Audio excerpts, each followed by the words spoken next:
Sir मुझे एक चीज़ और बताइए, जैसे रिटेलर्स को लगता है कि आईपीओ में जो प्रॉफ़िट होता है, तो क्या हमें आईपीओ में पैसा लगाना चाहिए या नहीं?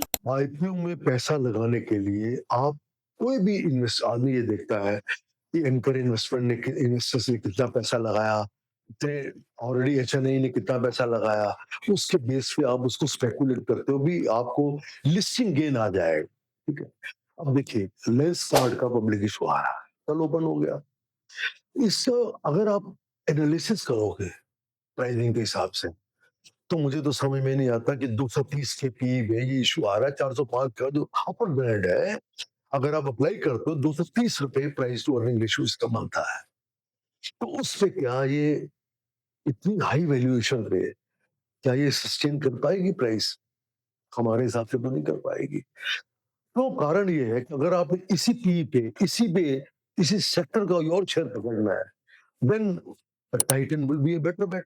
हालांकि 95 और 100 सीपीओ भी काम कर रहा है इसी बिजनेस में प्रैक्टिकली, वो भी हालांकि उसका डाइवर्सिफाइड पोर्टफोलियो है, लेकिन कंपैरेटिव स्टडी में that is a big group, Tatas group, lens card को हम जानते नहीं।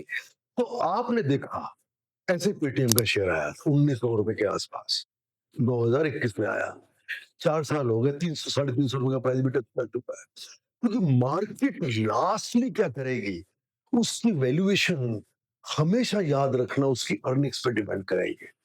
अगर अर्निंग्स नहीं है, उसमें ग्रोथ नहीं है, रेवेन्यू का ग्रोथ नहीं है, प्रॉफिटेबिलिटी का ग्रोथ नहीं है, quarter to quarter, year to year 25 से 30, तो इतनी हाई वैल्यूएशन सस्टेन नहीं कर पाएगा शेयर। सो हमारे पास लिमिटेड पूंजी एज ए रिटेलर, तो why should we recommend a person कि आप इसको जाके ले लो पैसा। हमने जुए में तो डालना नहीं है ना मैडम, तो वो start decreasing from the day one. तो हमें ऐसा रिस्क, ये मेरा अपना पर्सनल ओपिनियन है, because I am not registered with SEBI as invest, though I have done the courses also, investment advisor का रिसर्च का मैंने कोर्स किया हुआ है सेबी का, लेकिन but I am not registered with them as on date. सो मैं आपको रिकमेंड तो कर नहीं सकता।